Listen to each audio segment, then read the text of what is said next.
In today's video, I'll guide you through the process on how you can customize the apps screen on the Amazfit Pop 3R. So simply open the settings app on your fitness band. Then from here, look for the option menu style. So tap on it, and this will allow you to choose between two options, list style and 9 grids.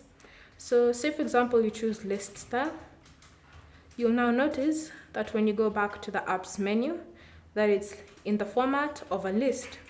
If you wish to switch back to the menu style, then open settings